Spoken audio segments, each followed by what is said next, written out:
मेरी आवाज आ रही है ना? जी सर। हाँ, कलर कॉम्बिनेशन क्या होता है, क्यों इसकी जरूरत पड़ती है, ये हम बता रहे हैं। देखिए, आपके पास दो तरह के कलर मिलेंगे, जिसमें एक कलर बहुत इंपॉर्टेंट होता है, वो है प्राइमरी कलर। प्राइमरी कलर में आपका आता है लेमन येलो, स्कारलेट लेक और अल्ट्रामराइन ब्लू।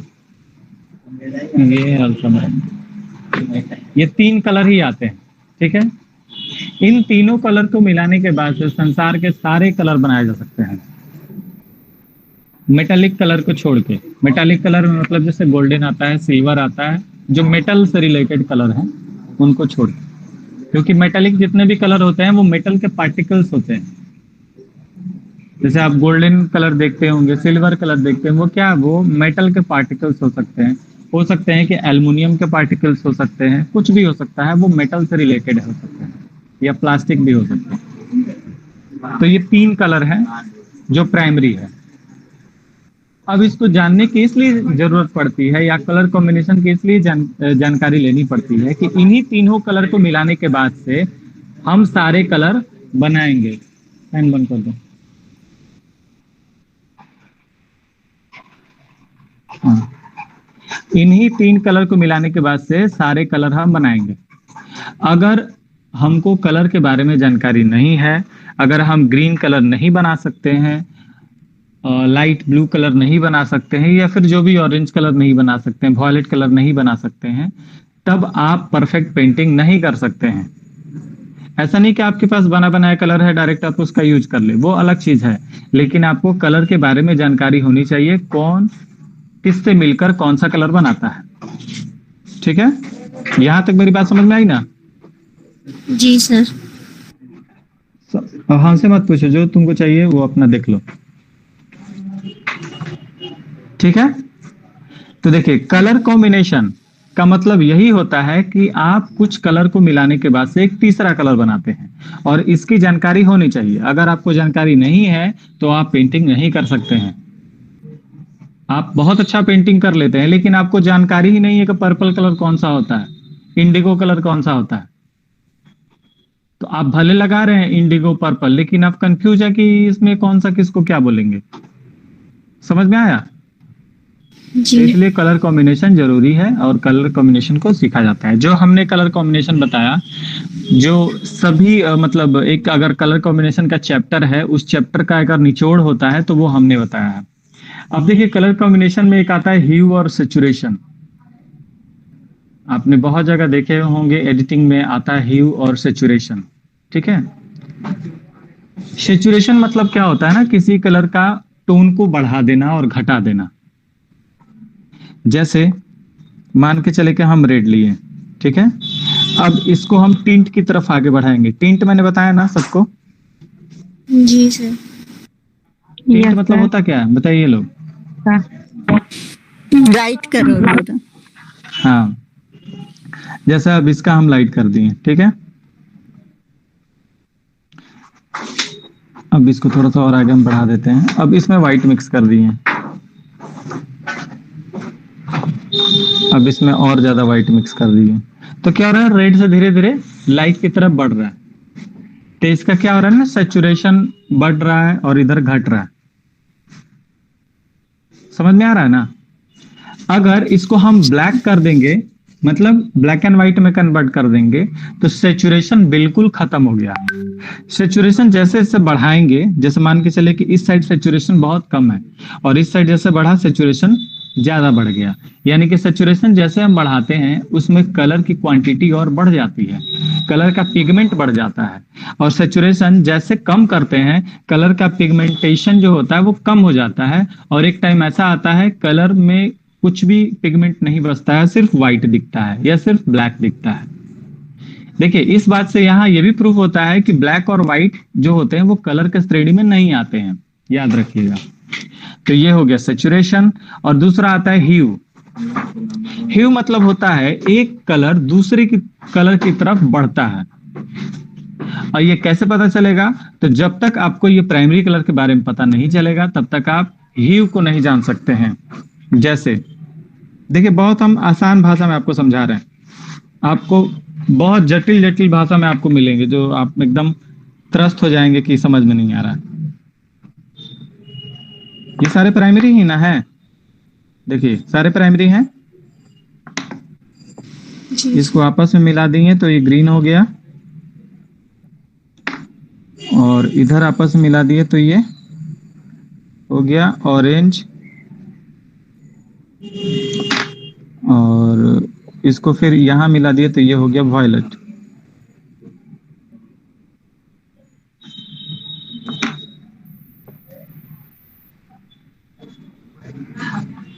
अब यहाँ पे देखिएगा,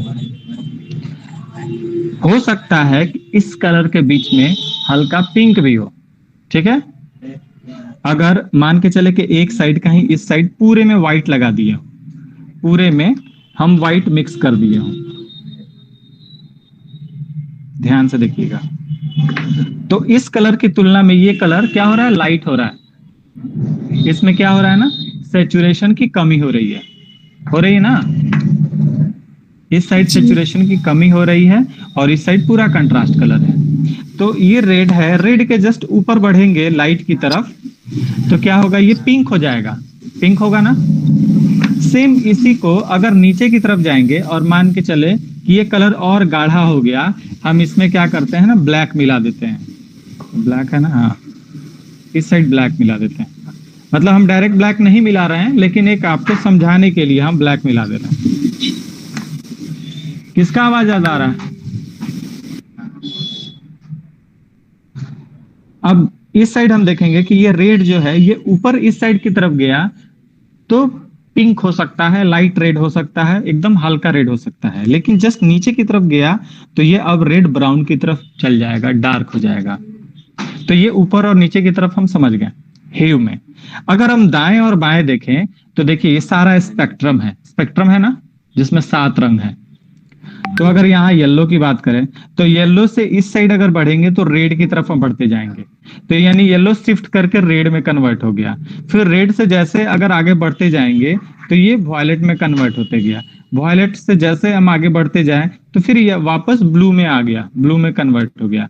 ब्लू से जैसे हम आगे बढ़े तो ये ग्रीन में कन्वर्ट हो गया, ग्रीन से जैसे आगे बढ़े ये येलो में कन्वर्ट हो गया। तो ये जो कलर शिफ्ट हो रहा है एक दूसरे से माने एक से दूसरे कलर में चेंज हो रहा है, इसको बोलेंगे ह्यू। और जिसमें कलर की मतलब जो पिगमेंट का डेंसिटी कम हो रहा है या पिगमेंट का डेंसिटी ज्यादा हो रहा है तो उसको बोलेंगे सेचुरेशन। मेरी बात समझ में आई? जी सर। तो ये सारे कलर कॉम्बिनेशन है, और इसको स्किप करना यानी कि मतलब अपने पैर पे कुल्हाड़ी मारना पेंटिंग के क्षेत्र में। अगर नहीं जानकारी है तो बार बार इसको देखिए, समझिए, ठीक है। ठीक है। अब हम आगे बढ़े, और किसी को कोई दिक्कत पिछले क्लास में?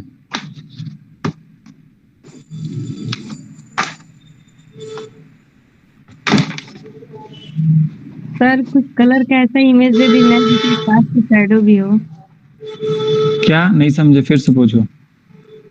सर जैसे कलर से बनाने का जो फिगर दे रहे हैं ना आप, हाँ हाँ, उसमें ऐसा इमेज दे दीजिए ना जिसमें कास्ट की शैडो भी हो। अच्छा ठीक है, हम दे देंगे।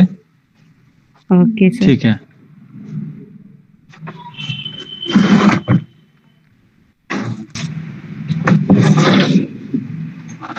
चलिए तब आगे बढ़े स्केचिंग की तरफ।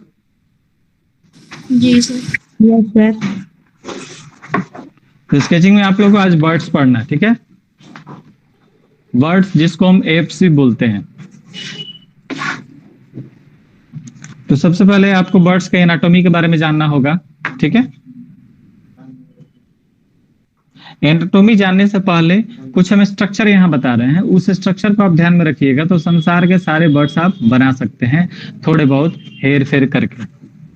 जैसे ये सबको दिख रहा है ना यहाँ पे जो ड्रॉ करने जा रहा है, लो सर। ये एक सर्कल है, ये एक ट्रायंगल शेप है,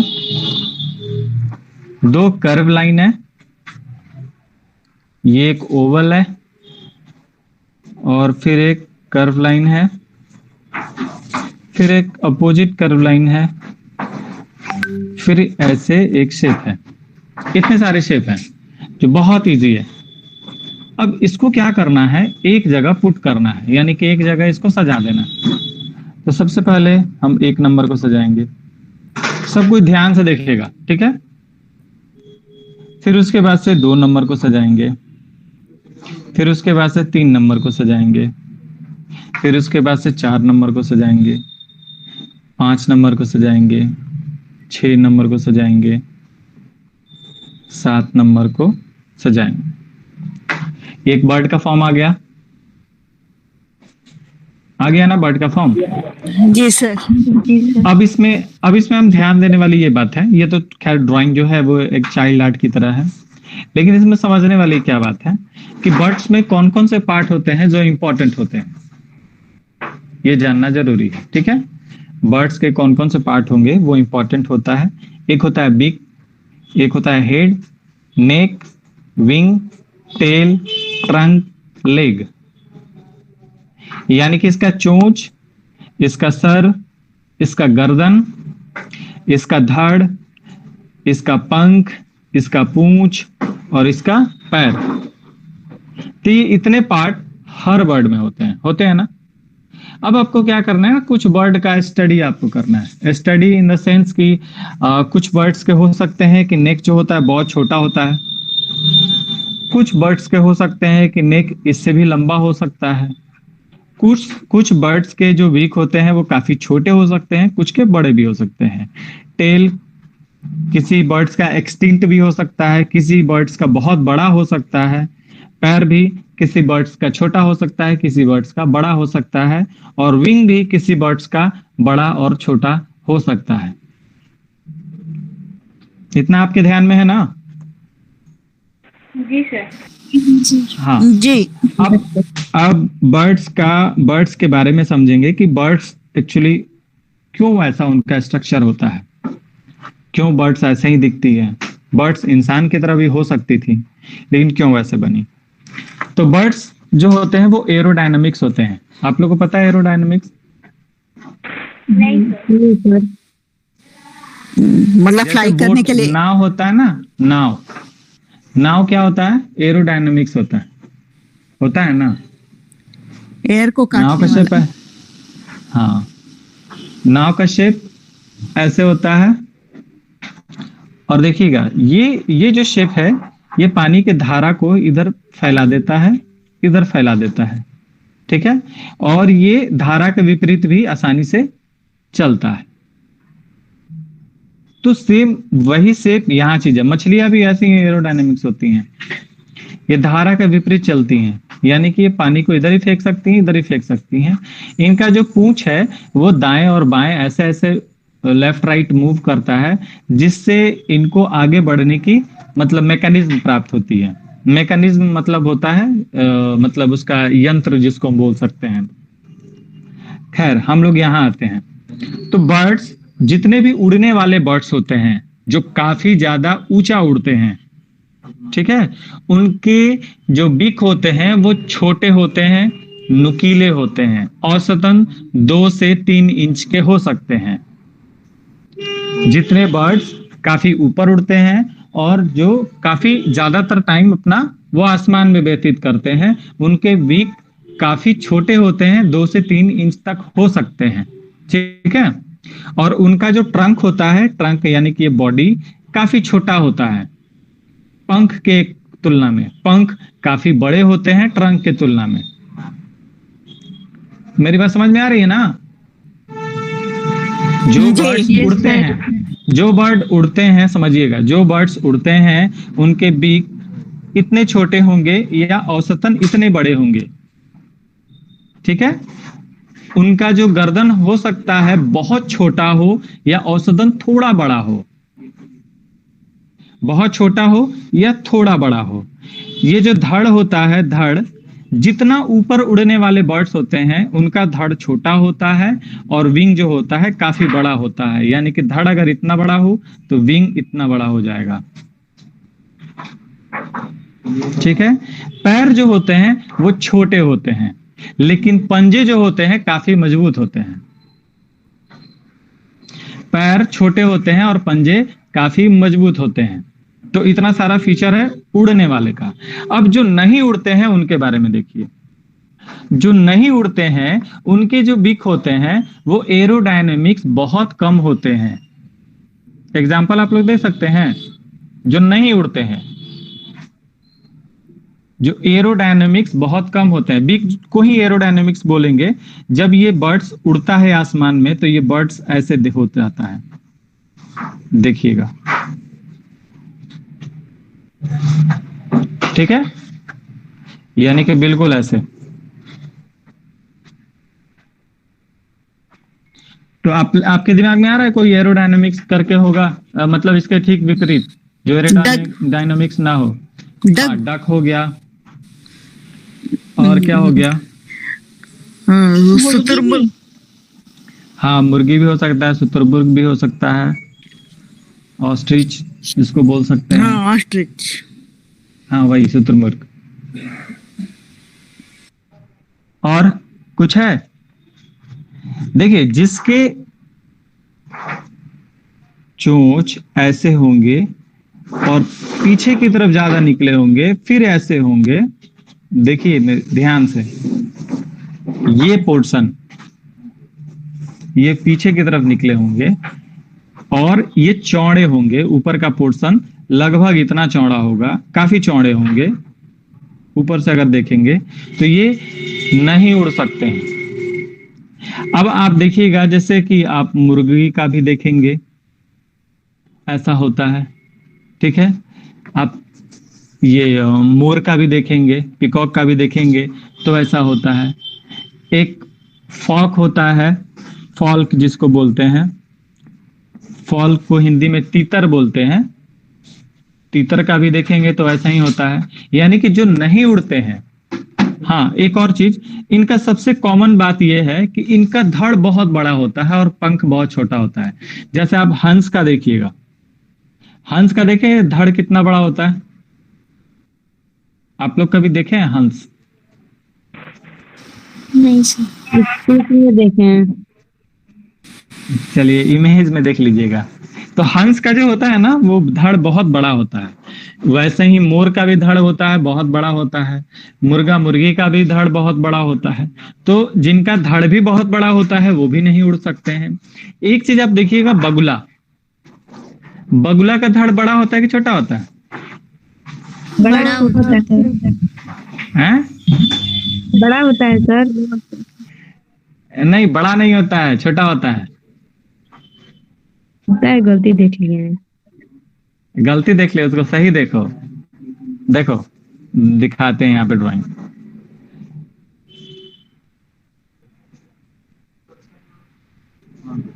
जैसे ये इसका बीक होता है इतना बड़ा, ठीक है, और जो इसका धड़ होता है ना, इतना छोटा होता है। देखना ध्यान से।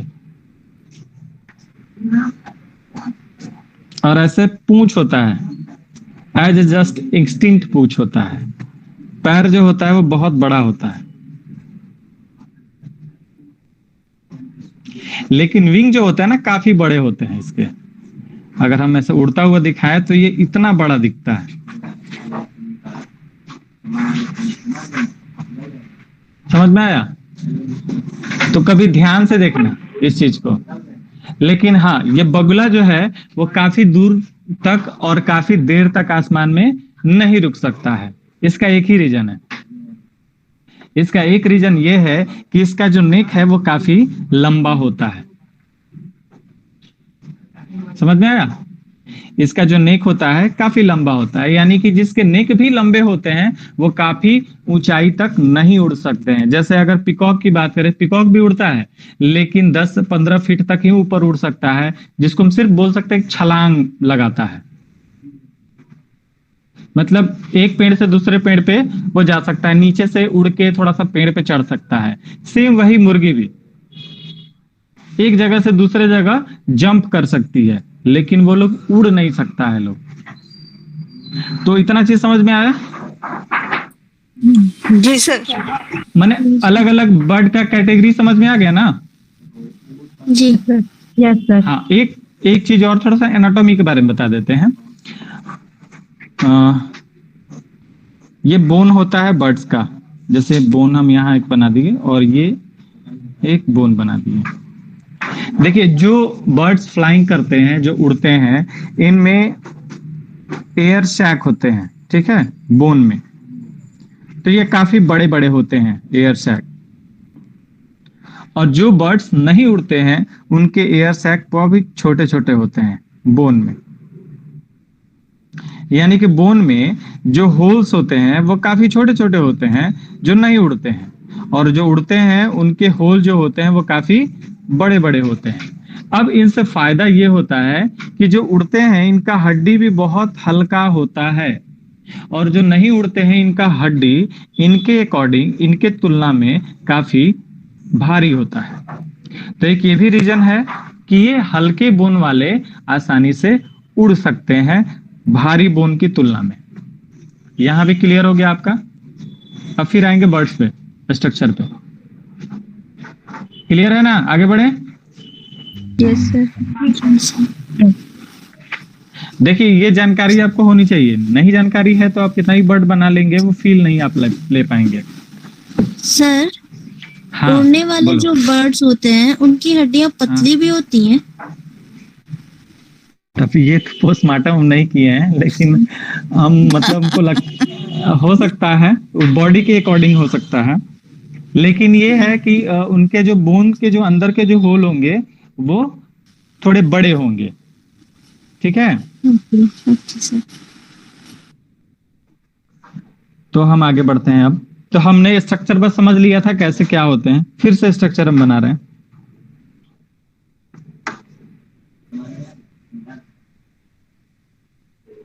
ये हल्का बना रहे हैं, आपको दिख रहा है ना, जैसा हम बनाए थे वैसे।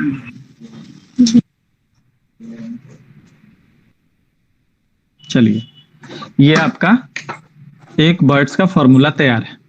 अब इस बर्ड्स में थोड़े सा हम चेंजिंग करेंगे। चेंजिंग क्या करेंगे, तो इसका जो बीक होगा थोड़ा सा हम छोटा कर दिए।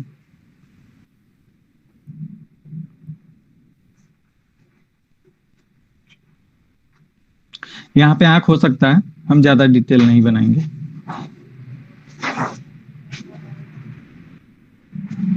ये दिख रहा है? जी सर। ये एक बर्ड में कन्वर्ट हो गया। हम थोड़ा सा क्या करते हैं, थोड़ा और चेंजिंग करते हैं।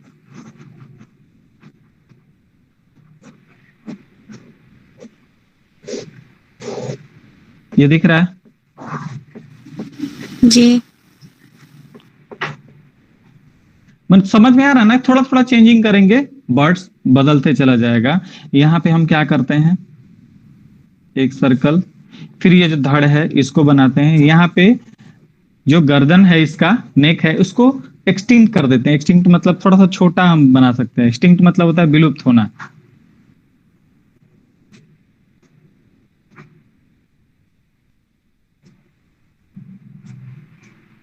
ये नीचे की तरफ,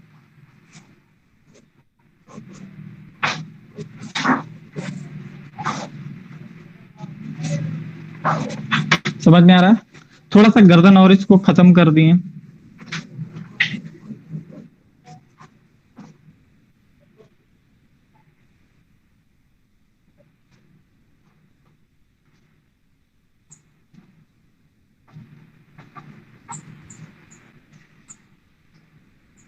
ये सारे हम फोर्स में कर रहे हैं, इसलिए कम टाइम लग रहा है। समझ में आ रहा है? जैसे गौरैया चिड़ी हो सकती है। थोड़ा सा इसमें चेंजिंग करेंगे।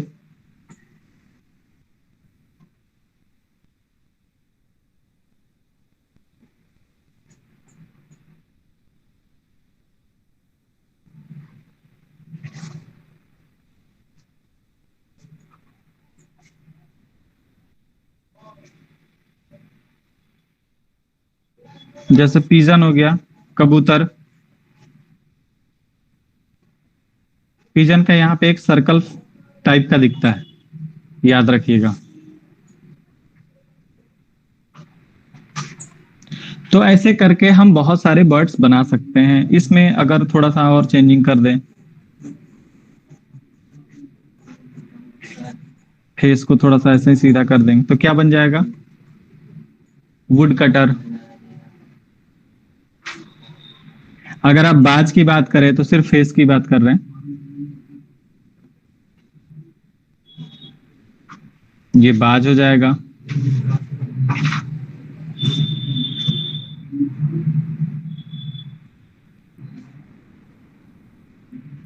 अगर आप गिद्ध की बात करें, भल्चर,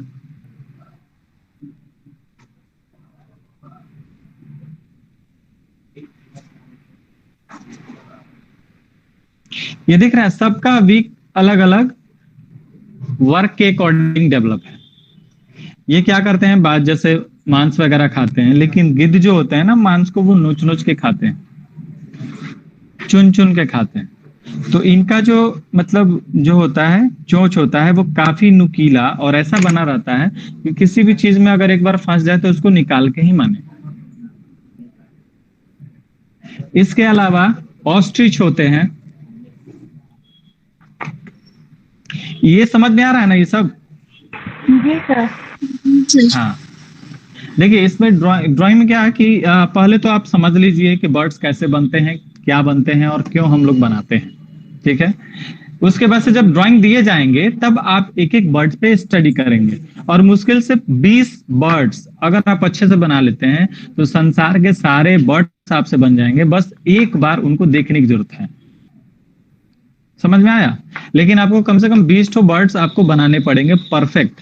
अब ये सीखने की क्या जरूरत है? तो एक तो आप बर्ड्स वगैरह का पेंटिंग आप बनाएंगे, चाहे ड्राइंग करेंगे तो एक उससे आप मतलब एक रख सकते हैं। दूसरा, लैंडस्केप बनाते हैं या फिर कोई भी सीनरी वगैरह बनाते हैं तो उसमें आप बर्ड्स वगैरह को दिखा सकते हैं, जो बहुत जरूरी है। और खासकर जितने भी सारे डोमेस्टिक बर्ड्स हैं ये तो आपको आने ही चाहिए, डोमेस्टिक जो पालतू होते हैं।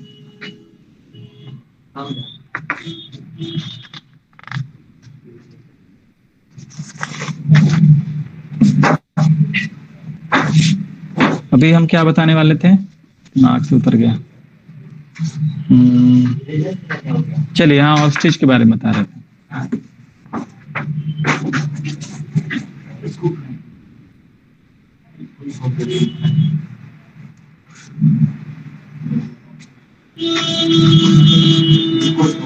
ऑस्ट्रिच का जो ऊपर का होता है, बीक होता है, ऐसे होता है,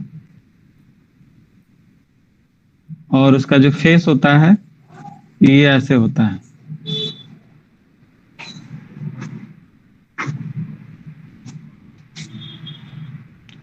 थोड़ा सा हम लंबा बना दिए।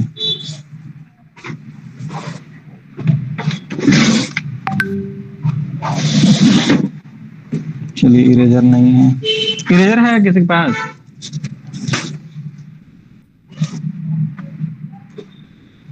खैर छोड़ो, रहने दो, कोई दिक्कत नहीं है।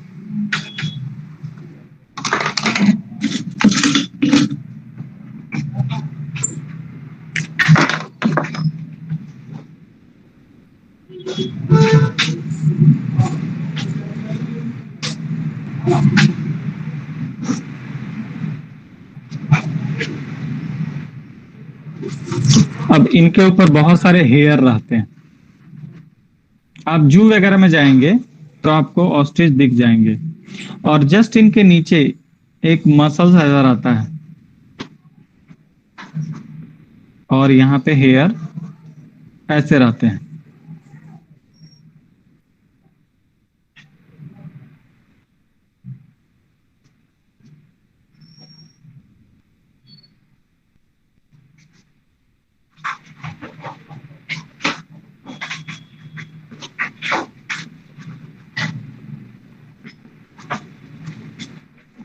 आप लोग को हम बताए थे ये वाला आप लोग पेन ले लेते। ये कौन आता सा है, पेन है सर? ये हाईटेक पॉइंट करके आता है। ये किस कंपनी का है? ये पायलट कंपनी का आता है, ठीक है, पायलट नाम से आता है। आप लोग ऑनलाइन भी कर सकते हैं। एक होता है 0.7 और एक होता है 0.5। तो अभी हम जो लिए हैं 0.7 है। ये 0.7 थोड़ा मोटा चलता है और 0.5 इससे पतला चलता है। तो आप लोगों को इंक ड्राइंग जो होता है, पेन ड्राइंग जो होता है, इससे भी आप लोग परफेक्ट सीख सकते हैं, ठीक है। सर आपके पास है? नहीं, यहाँ बगल में गणपति है, वहां पे मिल जाएगा, मंगा के ओके रखा है वो। Sir, okay sir. चलिए, तो और भी बर्ड्स, जैसे अगर डक की बात करें तो डक का जो वीक होता है वो ऊपर से हम दिखा रहे हैं,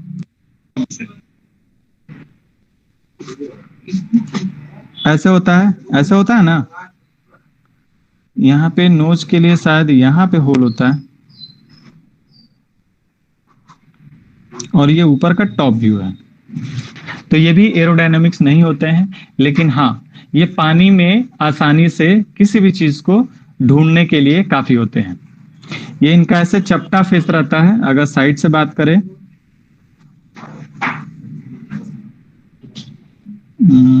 ऐसे दिखेंगे, यहाँ इसका नोज होगा।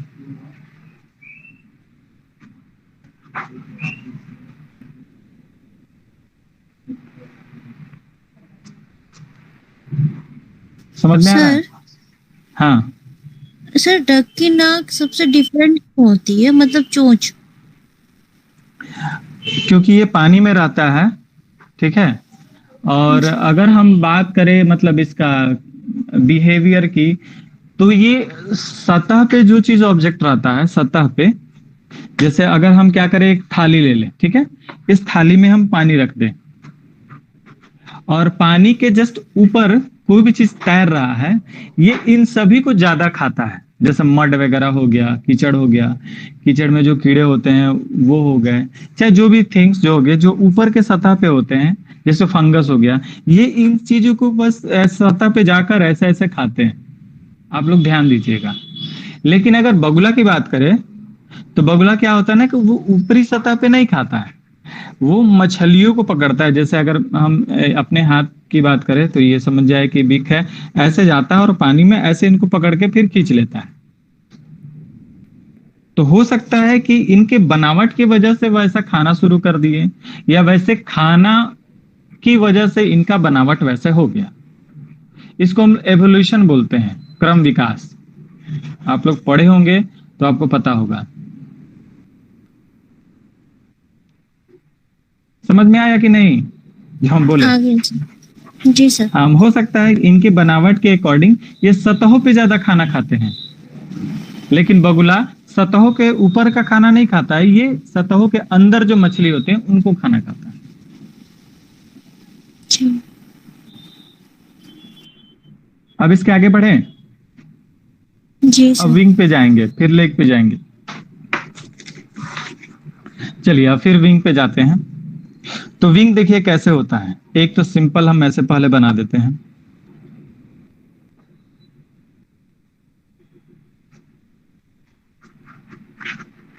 ये सिंगल विंग, ठीक है। अब ये जो सीधा हो गया, ये सीधा ना होकर थोड़ा सा ऐसे जाएगा, फिर ऐसे होगा, फिर ऊपर की तरफ मुड़ेगा। ये नहीं होगा सीधा, थोड़ा ऐसे जाएगा, फिर नीचे जाएगा, फिर ऊपर की तरफ मुड़ेगा, और फिर यहां से इसका हेड आ जाएगा। अब समझ में आया? तो एक सिंपल ये एक शेप हो गया। दूसरा शेप, इसमें क्या हम ऐड करेंगे, यहां पे बहुत सारे इसके फेदर ऐड करेंगे। फेदर मतलब होंगे पंख। फिर उसके बाद और ऐड करेंगे।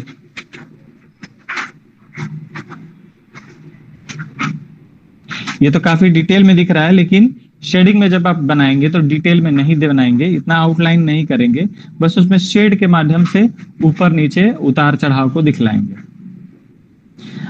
अब दूसरे तरीके से हम विंग बता रहे हैं। जैसे अगर कोई हाइट पे है ऑब्जेक्ट, मतलब हाइट से हम किसी चीज को देख रहे हैं, तो सबसे पहले उसका हम बॉडी बनाएंगे, उसका हम हेड बनाएंगे, उसका हम विंग बनाएंगे, उसके बाद से हम टेल बनाएंगे। तो देखिए टेल अब कैसे होगा, देखिए वे विंग है और टेल दूसरे टाइप का होगा, तो टेल ऐसे फैल जाएगा।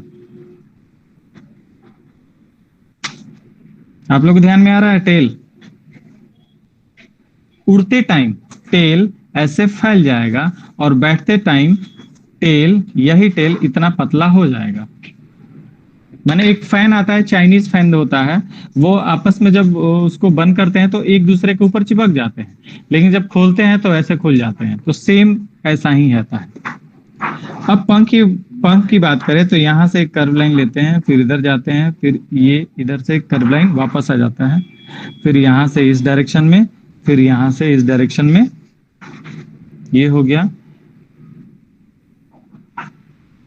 ये हम ऐसे कर दिए।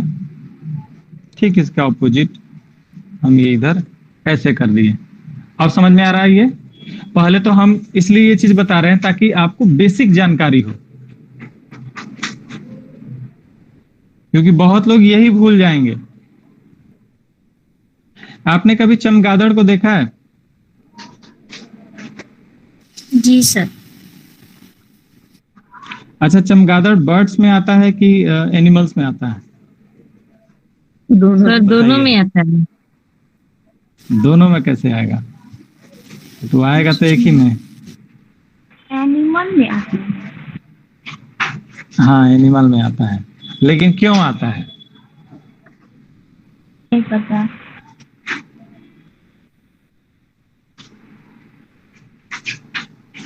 इसके जो हाथ होते हैं ना, वो देखिए ऐसे हो जाते हैं।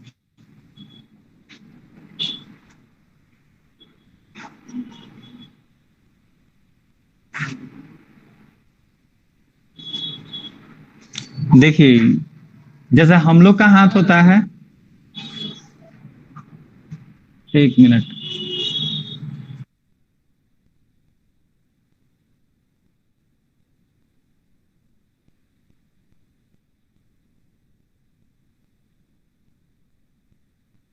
बदुरी। सर इसी को ना बदुरी बोलते हैं।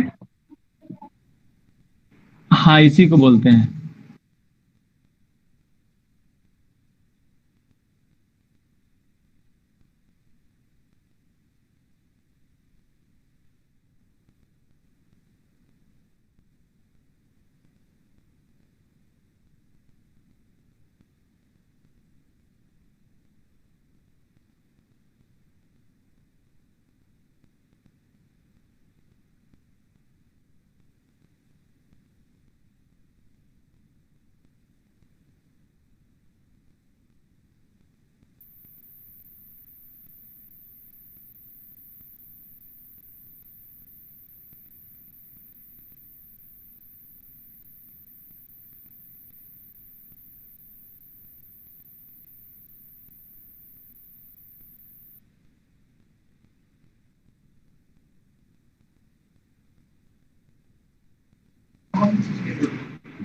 हाँ फिर आ गए।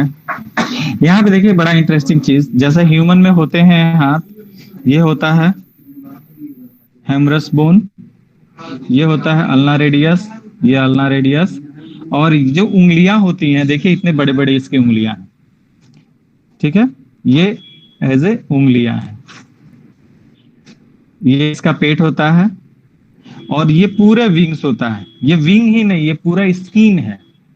ये पंख इसका नहीं है, ये एक्चुअली क्या है, ये पूरा स्किन है जो इसके बॉडी से रिलेट करता है। सर वो काफी पतला होता है सबका स्किन। हाँ ये जो तो स्किन फाइबर होता है, हाँ बहुत लचीला भी होता है। और एक चीज, ये मैमल्स होते हैं, मैमल्स और ओविपेरस विविपेरस आप लोग नाम सुने हैं?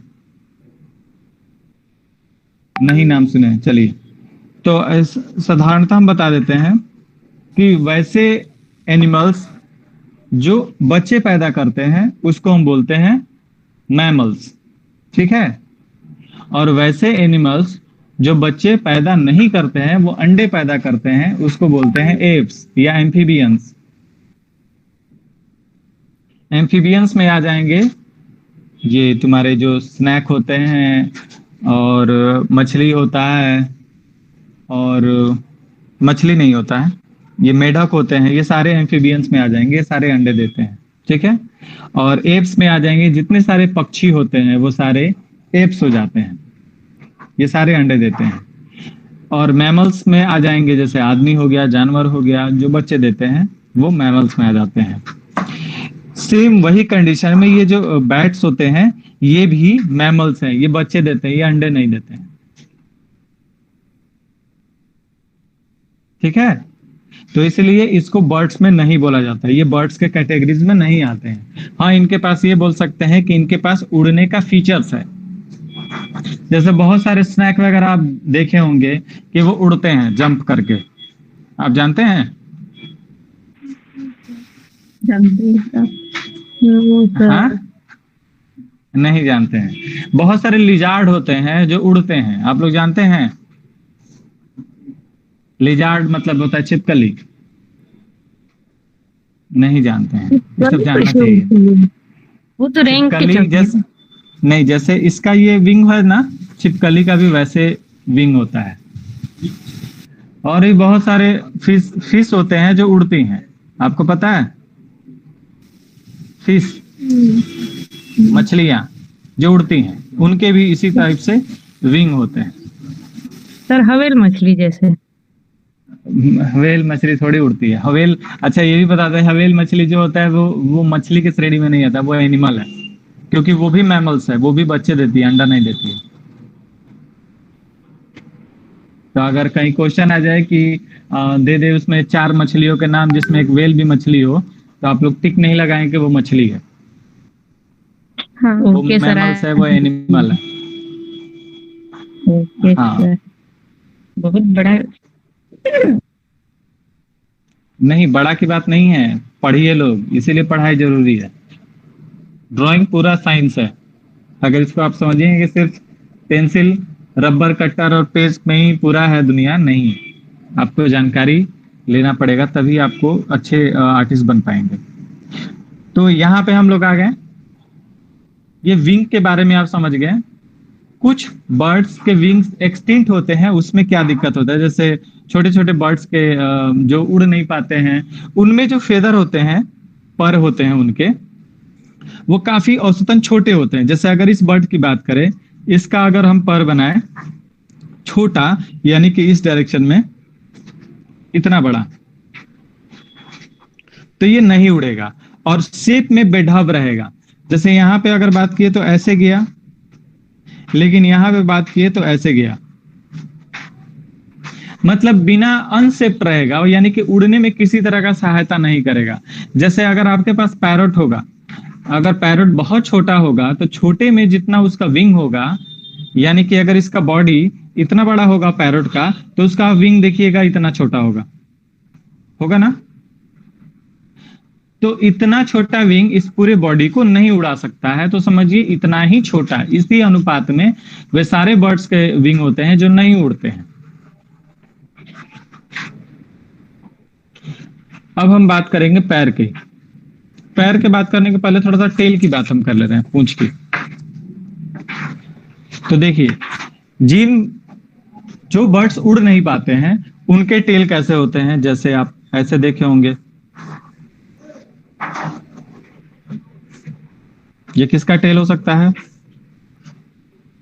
ये मुर्गे का टेल। हाँ, मुर्गे का टेल हो सकता है, ये नहीं उड़ पाएगा। ये किसका टेल हो सकता है? मोर का। मोर का टेल हो सकता है, ये भी नहीं उड़ पाएगा। ऑस्ट्रिच का टेल आप देखे हैं? नहीं। ऐसे होता है, बस, ये भी नहीं उड़ पाएगा। ये ऑस्ट्रिच का टेल है और इसका हेड ऊपर की तरफ होता है। अब उड़ने वाले टेल हम बता रहे हैं, मतलब इसी के अनुपात में, और समझ जाइए, इसी के रेशियो में समझ जाइए कि कौन कौन से हो सकते हैं, ठीक है?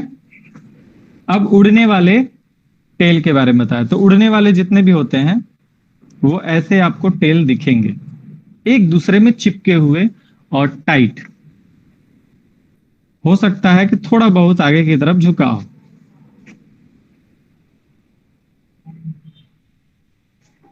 ये थोड़ा बहुत झुका हो, ये समझिए इधर बॉडी है इसका,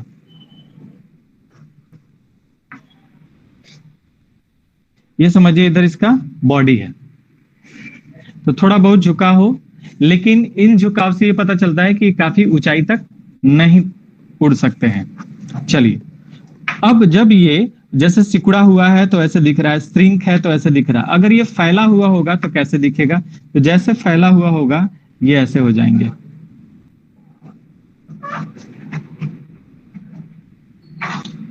ये ऐसे फैल जाएंगे और आपस में चिपके रहेंगे। ये हवा इसलिए करते हैं ताकि हवा पे हम दबाव बना सकें। ये ऐसे फैल जाएंगे, जैसे बाज वगैरह का आप देखेंगे तो ऐसे फैल जाएगा। तो ये हो गया टेल। अब पैर की बात करेंगे।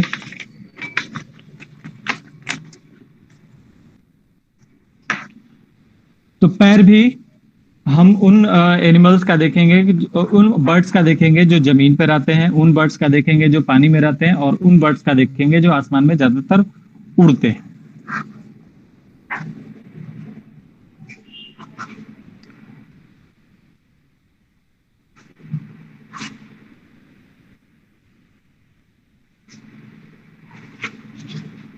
देखिए, जो जमीन पे रहते हैं, जो बर्ड्स जमीन पे रहते हैं, उनका ये वाला हिस्सा, मतलब पैर का ये निचला हिस्सा है, थोड़ा हम बना ही दे रहे हैं ताकि समझ में आ जाए।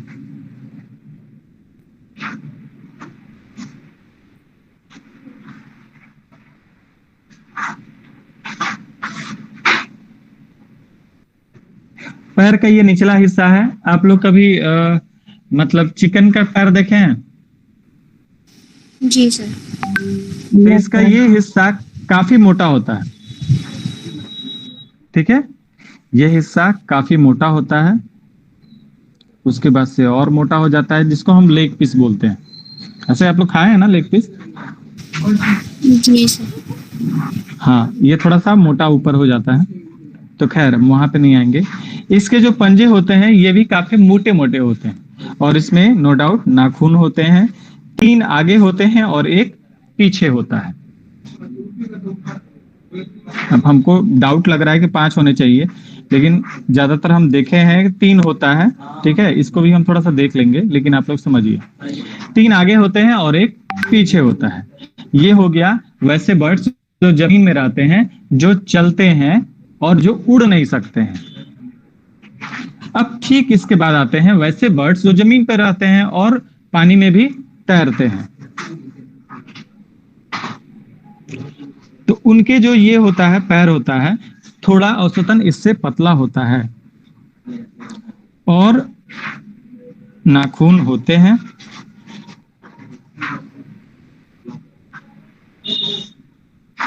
लेकिन ये जैसे रफ होता है ना सरफेस, ये उतने रफ नहीं होते हैं। और पीछे एक होता है, और इसके बीच में वेब बने होते हैं। वेब, ये बात समझ में आया? जी सर। जैसे डक के पैर में वेब बने होते हैं, ये क्यों बने होते हैं? ताकि ये आसानी से तैर सके। ये बात समझ में आया? जी सर। अब आता है जो उड़ते हैं।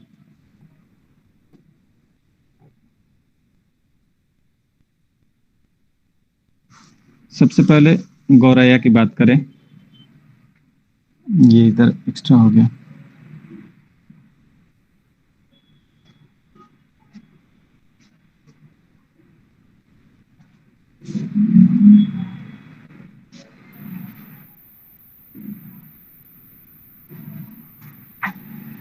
ये इधर जाएगा, यानी कि ऐसे, फिर ऐसे,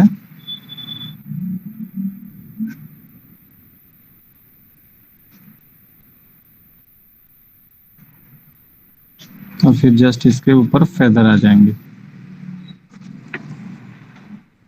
ये दिख रहा है, बहुत पतले होंगे ये पंजे, पतले होंगे लेकिन मजबूत होंगे, और उसमें किसी तरह का ये जैसे इसमें रिंकल्स दिख रहा है ना, फुला फुला टाइप का, बिल्कुल इसमें नहीं होगा। एकदम ऐसा लगेगा कि हड्डी के ऊपर स्किन चिपक गया है, ठीक है?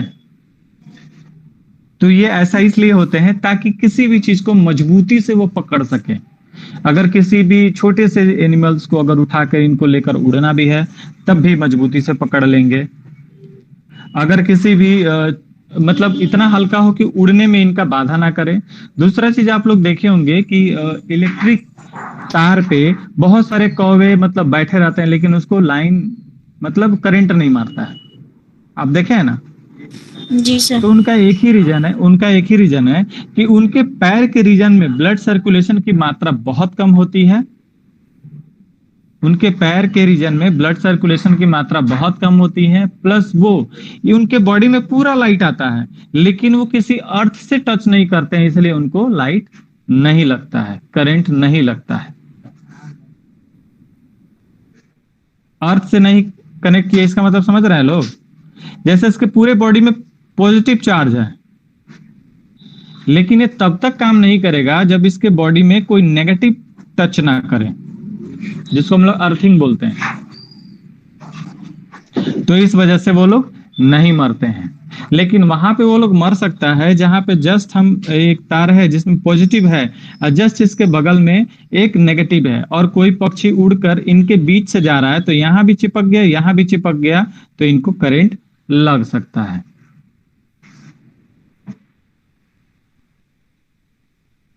अगर आप कौवे की पैर की बात करें,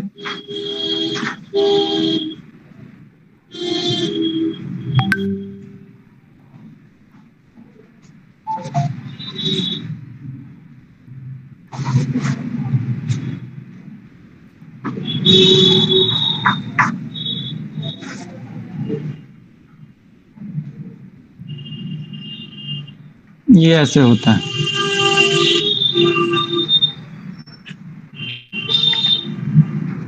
दिख रहा है आप लोग को? जी सर। अभी देखिए, ये वाला हिस्सा पीछे की तरफ जाता है, और हम लोग में क्या होता है, ये वाला हिस्सा आगे की तरफ जाता है।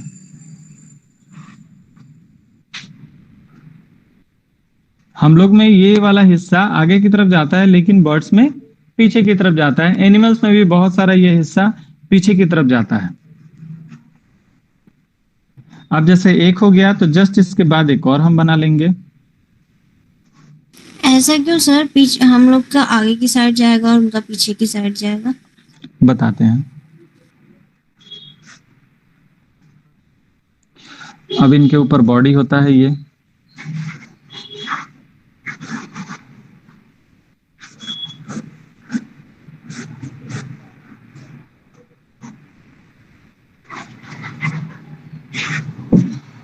यहाँ पे जैसे पैर हम समझ गए यहाँ पे, ठीक है, कैसे होगा।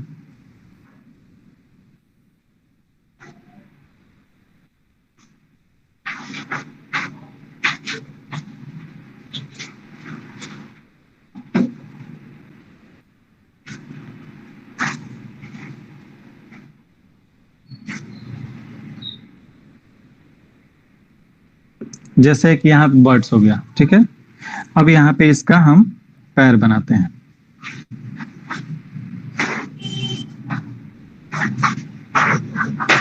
आप लोग को बताए होंगे, कभी भी कोई भी ऑब्जेक्ट जब खड़ा होता है, स्टैंड होता है, तो वो 90 डिग्री को फॉलो करता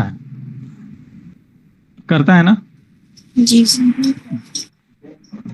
अगर कोई व्यक्ति, मतलब जैसे कि एक इसका पैर है जो यहाँ पे है, इसका बॉडी जो है यहाँ पे है, इसका हाथ यहाँ पे है, इसका धड़ यहाँ पे है। अगर कोई व्यक्ति ऐसे अगर मतलब आगे की तरफ बढ़ता है, ठीक है, तो जस्ट इसका पैर जो यहाँ पे था वो थोड़ा सा यहाँ पे चला जाएगा, हो जाएगा, और एक पैर यहाँ से ऐसे हो जाएगा ना, एक पैर ये और इधर चला जाएगा, इसको हम हटा देते हैं। एक पैर यहाँ चल जाएगा और एक पैर यहाँ चल जाएगा। अगर हम दोनों की बात करें तो दोनों से एक सेंटर पॉइंट बनता है, यानी कि यहाँ पे बनता है ना, और पूरे ओवरऑल को वो 90 डिग्री में कन्वर्ट कर देता है। अगर कोई व्यक्ति अपना जूता यानी कि शू लेसेस अगर बांध रहा है, तो उसका बॉडी ऐसे है, उसका फेस ऐसे है, ठीक है, तो एक पैर ऐसे होगा, ये इसका लेस हो गया, और एक हाथ ऐसे बांध रहा है, तो जस्ट एक पैर इसका थोड़ा सा पीछे की तरफ रहेगा, यानी कि ओवरऑल यहाँ पे एक ट्रायंगल शेप बनाएगा, और ये अपने आप को 90 डिग्री में कन्वर्ट कर लेगा, यानी इसका बीच का सेंटर। समझ में आया? तो किसी भी कंडीशन में जब तक कोई भी व्यक्ति चाहे कोई भी चीज जो खड़ा है 90 डिग्री को नहीं मानेगा तो वो गिर जाएगा। अब बात आती है यहां पे। अब सोचो कि इसका पैर अगर इस साइड ऐसे खड़ा रहा, ठीक है, इसका पैर ऐसे खड़ा रहा, तो तुम बॉडी को दो भाग में डिवाइड करो। बॉडी का कौन सा हिस्सा ज्यादा वेटेड होगा, कौन सा हिस्सा वेटेड नहीं होगा? तो जाहिर सी बात है ये हिस्सा ज्यादा वेटेड होगा और ये हिस्सा वेटेड नहीं होगा। हम जो बर्ड्स को कैसे देख रहे हैं, तो बर्ड्स को ऐसे देख रहे हैं जैसे पेन हम रखे हैं, लेकिन हम इंसानों को कैसे देख रहे थे? तो इंसानों को ऐसे देख रहे थे, खड़ा। अगर इंसान को भी अगर ऐसे कर दिया जाए तो सेम यही कंडीशन आ जाएगा, ये आ जाएगा ना? जी सर। लेकिन हम बर्ड्स को तो ऐसे ही देख रहे हैं, खड़ा हुआ नहीं देख रहे हैं। तो जब ऐसे देखेंगे तो इसका अगर पैर ठीक अगर बीच में है, ठीक अगर बीच में है, तो इसको मैनेज करने के लिए ये चीज पीछे चला जाता है और ये चीज आगे आ जाता है, जिससे ये आगे की तरफ ना गिरे और ना ही पीछे की तरफ से उठे। बस इसी वजह से होता है। खैर, भगवान ने जैसे इसको बनाया है वैसे अपने आप को बैलेंस करना ये सीख लिया। समझ में आया? जी तो सर। बस इसी को बैलेंस करने के लिए इसका मूवमेंट जो है पीछे की तरफ है और कुछ नहीं है। और ये अब बन गया है, ये एवोल्यूशन के दौर में अपने आप को इस तरह डेवलप कर लिए हैं। अब इसी तरह भविष्य में भी डेवलप करते रहेंगे। तो हमने आज क्या क्या बेसिक जानकारी ली। एक तो बर्ड्स कितने तरह के होते हैं, कौन से बर्ड्स नहीं उड़ सकते हैं, कौन से बर्ड्स उड़ सकते हैं, कौन से बर्ड्स बहुत ज्यादा ऊपर उड़ सकते हैं, इनके बीक के बारे में, चोंच के बारे में, किस बर्ड्स के कैसे चोंच हो सकते हैं, होते हैं, इनके विंग के बारे में, कितने विंग बड़े होते हैं, कितने विंग छोटे होते हैं, और किन विंग से उड़ान भरी जा सकती है, किस विंग से उड़ान नहीं भरी जा सकती है। उसके बाद से हम लास्ट में ये पैर के बारे में चर्चा की है, अलग अलग पैर। तो इसमें भी आप देखें, वैसे बर्ड्स जो जमीन पे सिर्फ रहते हैं, उड़ नहीं सकते हैं, तो उसका पैर ऐसे होगा। वैसे बर्ड्स जो जमीन पे भी रहते हैं और पानी में ज्यादातर रहते हैं, उसका पैर ऐसे होगा। और वैसे बर्ड्स जो ज्यादा उड़ते हैं उनका पैर ऐसे होगा।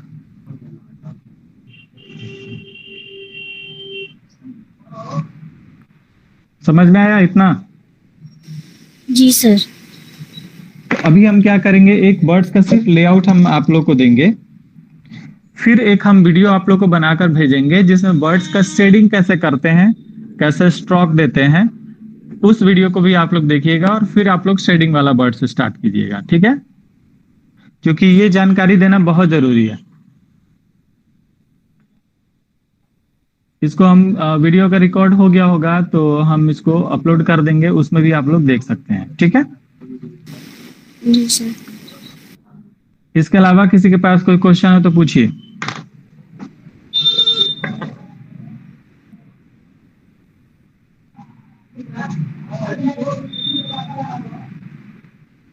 किसी के पास कोई क्वेश्चन है?